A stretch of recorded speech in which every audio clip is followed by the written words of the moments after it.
What's up, guys? Welcome to a brand new episode of Good Guy, Bad Guy. I'm Daniel Cormier. That's the bad guy, Chael Sonnen. Chael, people, what's up, baby? Chael, I just got off the plane.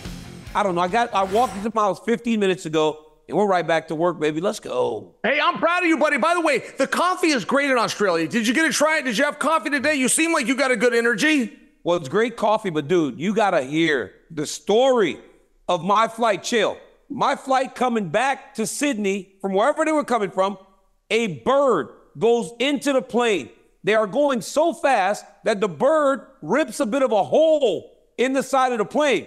So they tell us that there's a hole in the side of the plane. We're going to be delayed with the flight possibly being canceled. Then an hour later, they go, you guys are going to be delayed for another hour and a half. We're going to see what we can do. It was a big hole in the plane. 10 minutes later, they call me from the lounge and say, we're ready to go. Now I'm scared, Chael. I'm terrified because I just heard 30 minutes ago there's a hole in the side of the plane. Dude, we get on the plane, Chael, all the lights go off. The air conditioner goes off. I'm thinking the engine, because there was a hole in the engine, it's over. Today's my day. My heart's beating as fast as it's ever beaten my entire life. What really happened, though, was the person that took the picture of the hole zoomed in. So a hole that might have been like this big was this big. So it had us all scared. They fixed it quickly. I got home, but dude, I'm gonna tell you, it's the most terrifying flight I've ever been on, with the idea that the plane wasn't working 30 minutes ago. Now we're taking off. I mean, sure. 10 service people on the plane. It was crazy, dude. I was so nervous. By the way, the bird must not have landed while it was on the runway, so this must have been the previous flight where this happened. Imagine being on that flight. When they were coming back to Sydney to then turn around and take us back to the United States, it hit a bird. And I mean, they're going fast, right? You hit the bird at that rate, boom, hole in the engine. It was crazy. I had a 45-minute conversation with the pilot trying to get him to assure me that I was going to make it home. It's crazy, dude. I was so scared, but it is what it is. I'm back. I'm glad you're here. I've had scary flights before. I'm glad you're here. You know, I got to tell you, I do have a concern. I'm glad for your safety, but it was on the runway. You were in the lounge. This really, you know, I mean, I kind of feel like you built it up, quite frankly. If you were in the air and this happened, it's a different conversation. You were in the lounge having bourbons and Coke. I don't know. Yeah, I kind of feel like you oversold it, frankly. What really was surprising to me was that I got on the plane. That's how bad I wanted to get back to the United States, that I knew that plane 30 minutes prior had a hole in the engine, and I still got on it to fly home. That is your commitment. That is your commitment to this program. By the way, while you were gone, Jordan Burroughs has announced that he is going to wrestle. He will be at the trials in 1 month. RBY left State College. He went to Stillwater. There's your update. It's so crazy. Thank you, Chael. But you're right. It's my commitment to the program, and it's my commitment to smelling the sweet air of the good old USA. But last week, I'm in Australia, Chael. It's a beautiful place. They treated us tremendous. Dricus Du Plessis fights Israel Adesanya. Dricus Du Plessis is this guy. Look, we're not going to go and rinse and repeat on what happened in the fight. We've all spoken about it ad nauseum over the last couple of days. What Chael and I want to do, though, is look at a guy in Dricus Du Plessis who we constantly want to undervalue, who we constantly ask. It's very hard to have a champion who has now beaten so many champions, and every time he gets ready to fight, the question is, how? We're constantly asking, how? Is he good? Is he not good? He does this, he does that. Well, Chael, once again on Saturday, he proved he's that good, and he not only beat Israel Adesanya, he submitted Israel Adesanya. So my question to you, it becomes here. Isn't it time to start putting some respect on this dude's name? Because it's easy to criticize him, but it clearly works. Oh, yeah. No, I see what you're saying. I mean, and Daniel, there's so much that we don't know. I feel that to be the really scary part about him. Like, if you're sitting around game planning, if I was to back you up to the Robert Whittaker fight, I mean, that was a junior high brawl. He throws him in a headlock. He gets him down. I mean, that was just like a rough and tumble night where he looked so good that we almost didn't accept it. He then goes in against Strickland. That was another brawl. He looked extremely technical against Izzy, particularly with the kickboxing. The way he was switching his stances, the way he was setting up that same flip kick to the head repeatedly, and Adesanya was falling for it repeatedly. He looked like a really technical guy. That choke that he did, that was textbook. You get a guy in turtle position, one hook, second hook, flatten him out, bring the choke in. He looked like an expert fighter, not just a tough guy. You know what's crazy, Chael? Darren Till said something because they go back and forth. Him and Dricus can't stand each other. And you know how you know Dricus doesn't like him for real? Darren Till's not even in the organization anymore. Darren Till's fighting bare knuckle or something, and he can't let Darren Till say anything about him. Darren Till said, man, you suck so bad, but you clearly figured something out that works for you. Congratulations, but you still suck. Honestly, you know what's horrible about that? So many people think that about DDP. Yeah. But it's time to let that go. He doesn't suck. He's really good. And I told him that when I sat down with him, Chael, I go, hey, man, it took me a while to come around on you because I didn't understand the way that you went about things. I go, but now I finally realized that because you do things different, you aren't doing things wrong, right? We all think he's doing things wrong because it doesn't look like anybody else.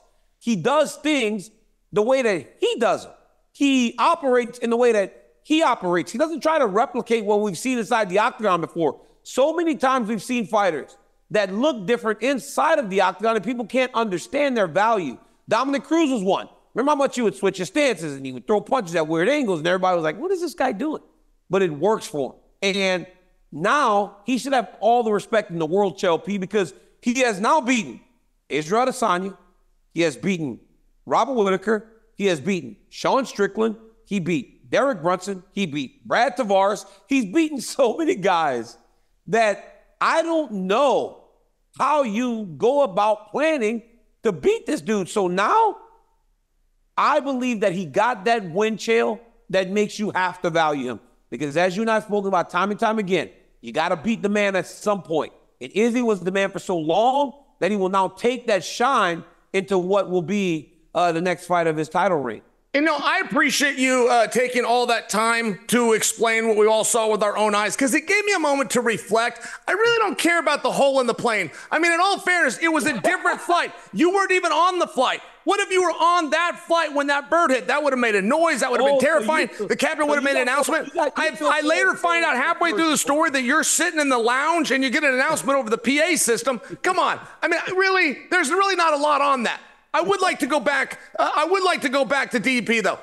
Hey, I'll tell you what. You give a guy a championship, you will change his confidence, right? I mean, he goes in that fight with Strickland. If he comes out of that, we could be talking about him about retirement right now. For goodness sake, some people are doing that with Adesanya, quite literally. But you give him a level of confidence. You and I know the story of Mark Branch. 7 wins, 8 losses. You give him a national championship. You're not going to find 7 that can beat him in the next 3 years. And what I'm sharing with you, I feel like DDP is on the upswing. I was really blown away with what I saw. I've seen a number of things from Israel Adesanya, including defeat. I have never seen him quit.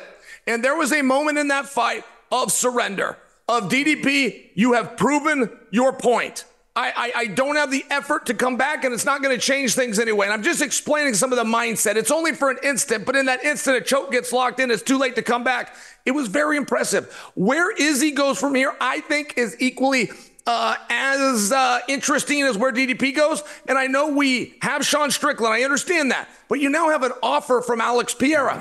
Pereira, sure, he's tied up with Roundtree, but all of a sudden you're getting this discussion that we didn't know we were going to have. And I'm not willing to take my eye off of Chimaev Whittaker. I believe Sean Strickland can be next for the title, and that Whittaker-Chimaev can be a #1 contenders match. I think both things can be true. I think the worry for Sean Strickland is he beat Paulo Costa. Robert Whittaker has also beaten Paulo Costa. Yep. He's also beaten Aliskerov. If he puts Khamzat Chimaev behind that, I know he already lost to the champion, but it would make a very compelling argument that he should be next. He wants, though, for Robert Whittaker to win. He needs Robert Whittaker to win because of Robert Whittaker and the fight, how it played out between him and DDP. If Khamzat wins now you got something to worry about. Truly worry. Because now you got this undefeated guy who, for so many years now, we have thought it was only a matter of time before he became a world champion. Khamzat was as, you could sometimes see a kid walk into a wrestling room and you go, oh man, this dude knows how to wrestle. Yep. He might not have any skills, but he knows how to wrestle. Khamzat immediately looked like a guy that would be a champion. You could see it with some. Khamzat has that, and that would make me concerned if I'm Sean Strickland. But Sean did the right thing Saturday. He jumped right down DDP's throat. Hey, it's me and you next, right? Don't go running. But he shouldn't feel so good because, hey, Chael, you and I know when Dana speaks, right? He might go, this guy's next, right? This guy's next. This is what we have. But then there's a tone to his voice that makes you believe that what he's telling you is certain. I didn't hear that tone. I didn't hear that for sure tone that Sean Strickland, he said it, yeah, well, we got Sean Strickland, he's the next guy in line. But when he is certain, it's Sean Strickland versus the winner of this fight. It doesn't matter what happens down the line. He will tell you right to your face what's happening. I don't feel like we got that with Strickland. So I do believe that there's room for Chimaev to work his way in there. And the Pereira thing, man, that would have me going, man.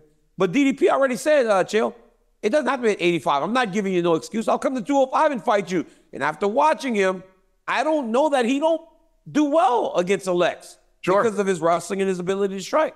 Yeah. No, wrong guy to mess with. I mean, in all fairness, whatever Alex has seen in DDP, Alex should know that's what we all saw in Alex 2 years ago. We did not understand how great he is. And by the way, DDP hasn't been tested in every area. We go to Darren Till, we go to Sean Strickland, who chose to stand up, or we go to Adesanya, whose specialty is stand up. We haven't seen him in there with a high-level wrestler. Now, I do believe his wrestling is good enough, maybe not to get Chimaev down at will, but to defend himself and stay on his feet. But that would be very interesting. I mean, that's something we've never really seen with Chimaev. I don't think we've ever seen Chimaev go into a fight where we didn't have a large expectation of how this was going to go. There is something about DDP, how well he competes, how well he and his coach can game plan. Man, the guy's special. Turns out he's a handsome guy, plus he can sing. Did you see him on The Masked Singer? Do you even know about The Masked Singer?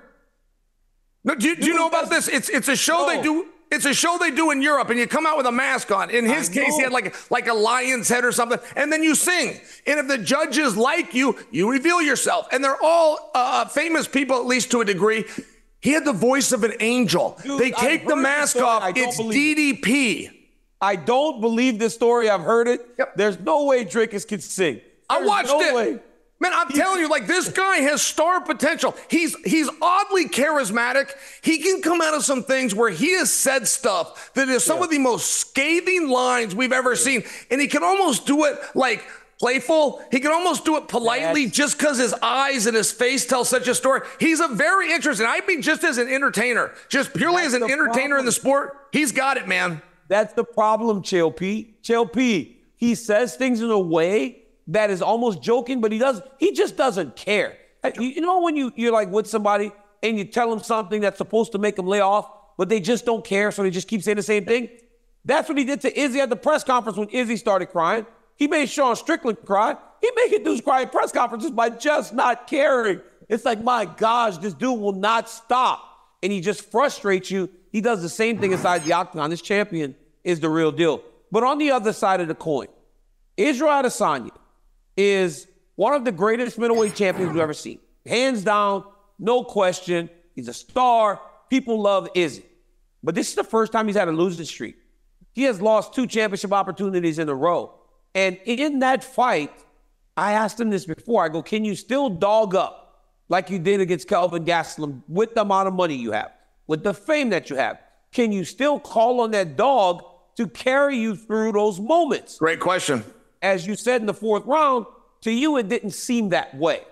What's next for the former champion? Because honestly, bro, DDP and I had the longest post-fight conversation ever. It felt like Izzy was going to retire, but he had so much time with Dricus kind of dancing in there and celebrating and talking that he kind of reconsidered and he didn't do it. So what's next for the style bender? I also believe that was his plan. I believe when he said, I'm not going anywhere, I do believe it was right in that moment, if not a half a second before that he decided, look, there's a few interesting things here, and let me bring Ronda Rousey into this. For one reason, Ronda had such a big contract, and she had such a big guarantee that you had to use her on pay-per-views, you had to use her in a main event, and typically a main event for pay-per-views, particularly with women fighting, is reserved for title fights, and she couldn't win the championship anymore. However, Ronda was still a 5, a 7, a 10. She still could win some matches if she wanted to participate, but it was very hard to justify using her in any spot main event. The reason I tell you that, Adesanya, when he signed his new contract, which was about 2 years ago, it was right before he fought Whitaker for the 2nd time, when I believe Atlanta, he signed his contract that week, which at that time made him the highest paid guy in the sport. And I'm just sharing for you, He needs a plan. He needs a real answer. Adesanya fighting for championships and fighting grudges, man. This story works, but right now, he appears to be left without an opponent. And I'm glad that he's going to keep fighting. And by the way, he looked really good. He was winning moments of that fight. I mean, I'm telling you that he relinquished a little bit in there and maybe didn't show that dog.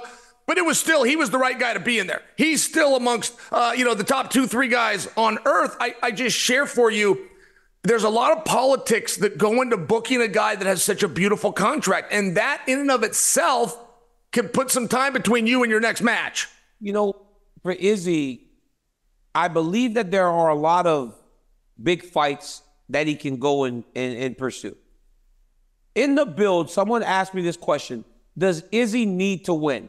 And the moment I heard that, I recognized that there was a lot of pressure, because when you fought 12 straight title fights and your UFC career is only about 15, 16 fights total, how do you find the motivation to go and just fight?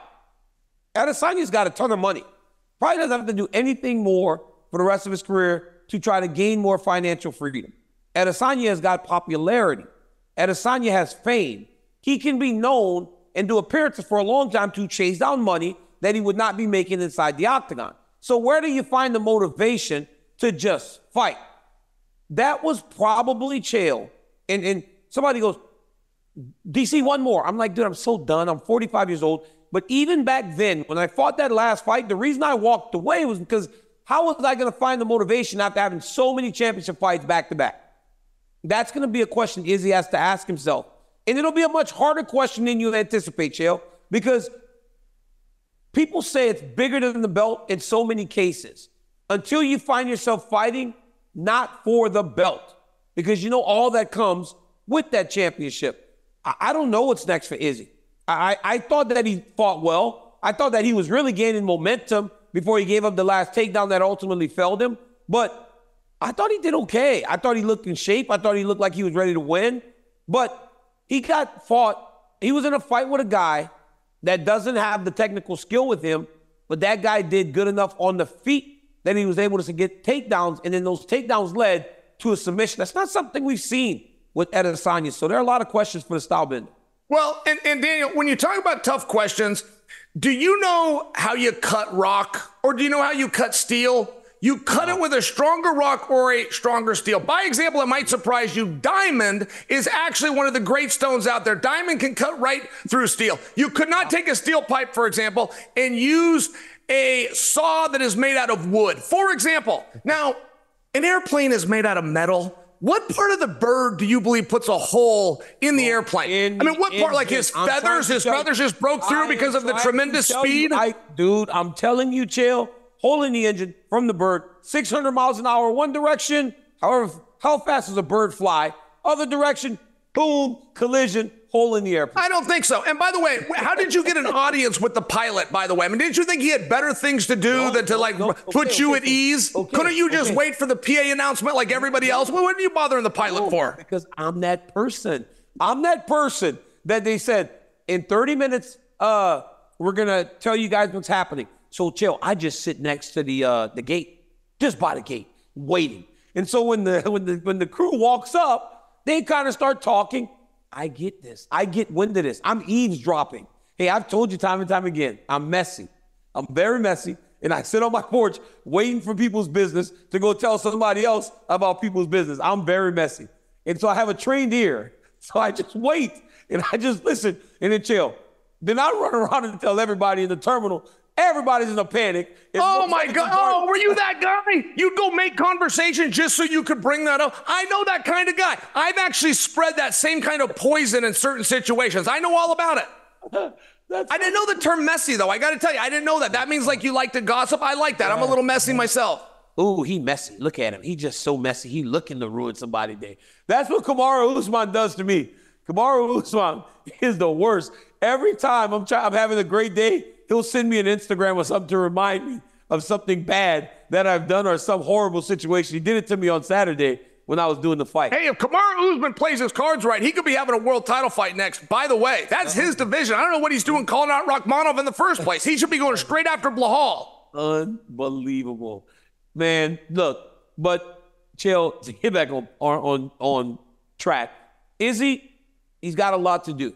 And I think he needs to take more time, soul searching, and just make sure that the heart's there. Because if the heart's not there, it don't matter what that dollar amount says on the side of the check, it ain't going to work, Chael. It just won't work. And for a champion like Adesanya, I think he'll make the right decision.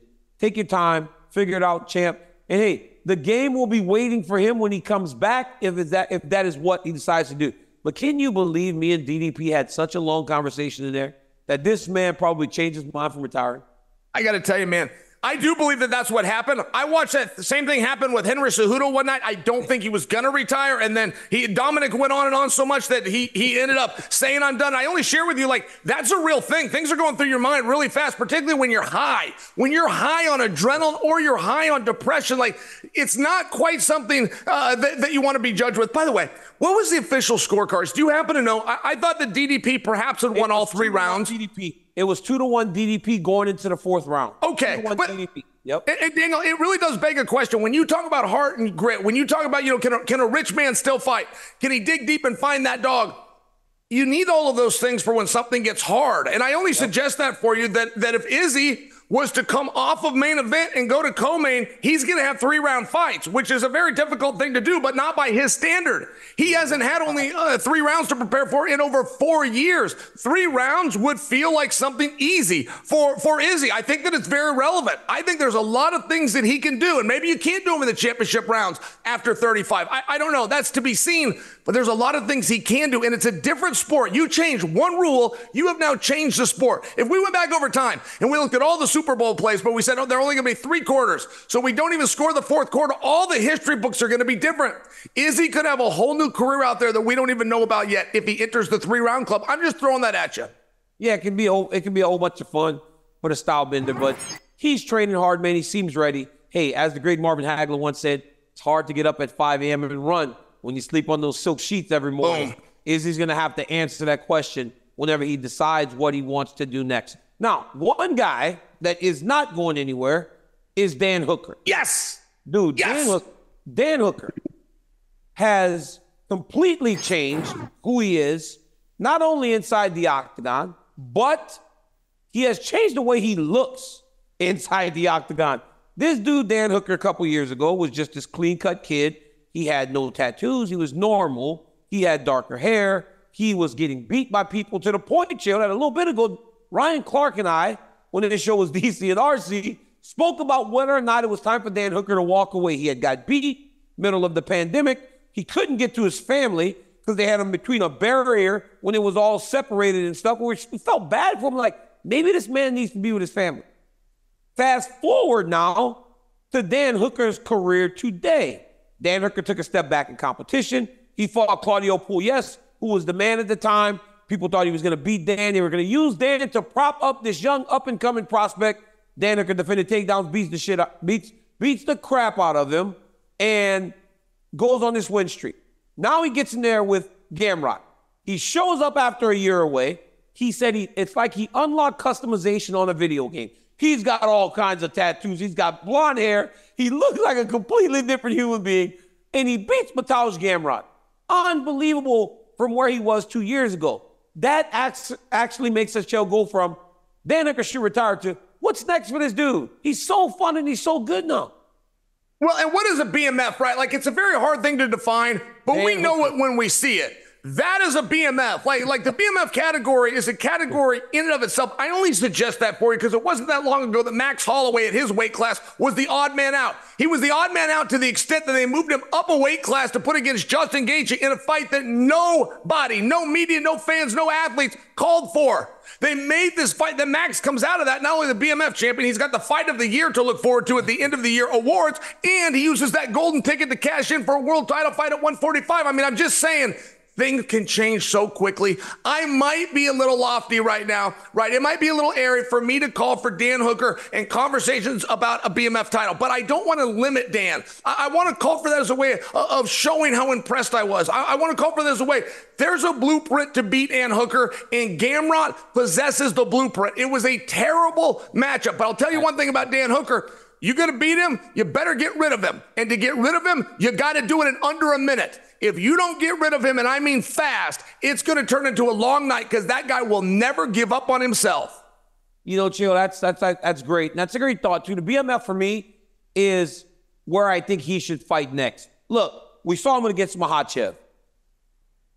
Has he improved to the point that he could fight him better? It seemed like it because he was able to defend more takedowns, but we know the level. We saw him against Chandler. Chandler was able to knock him out, but that's at a point where we thought Dan Hooker was chinny. He took some time away. He changed his strength and conditioning.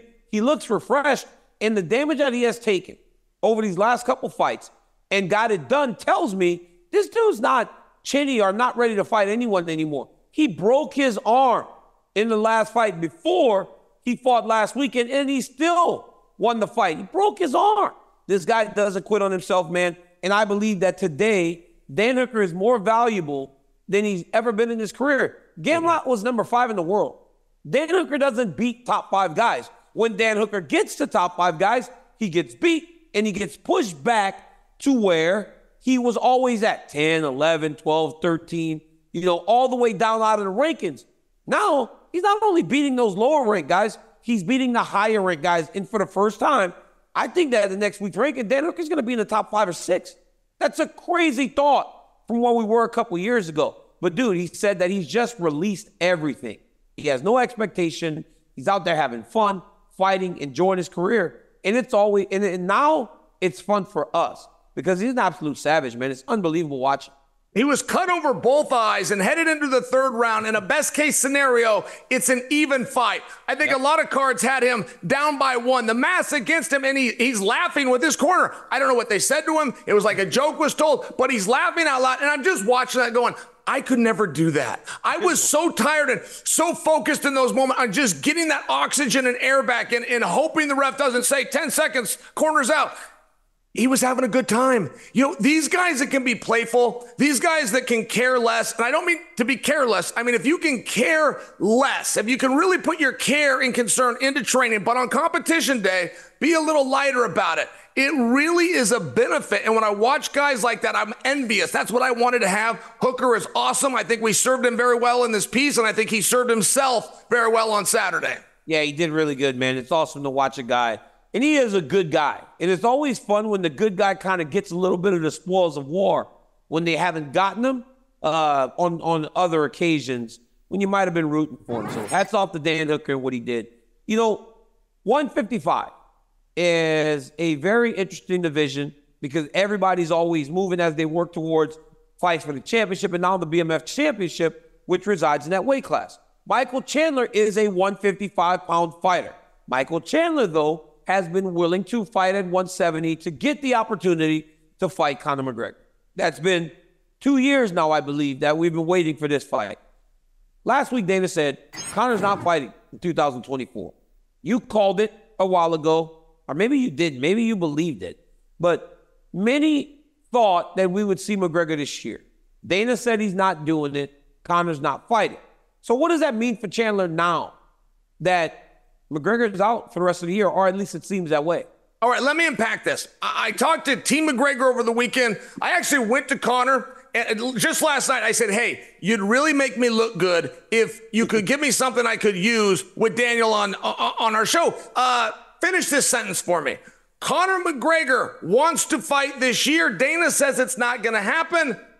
Finish the sentence for me. I got nothing back. I didn't even get bubbles. I thought that was a little bit weird. But I really did. I thought, hey, what an opportunity, Conor. You can come out here. We got a couple of big voices to push your story. I'm coming right to you instead of speculating about you like a lot of other people do. And I'll tell you this.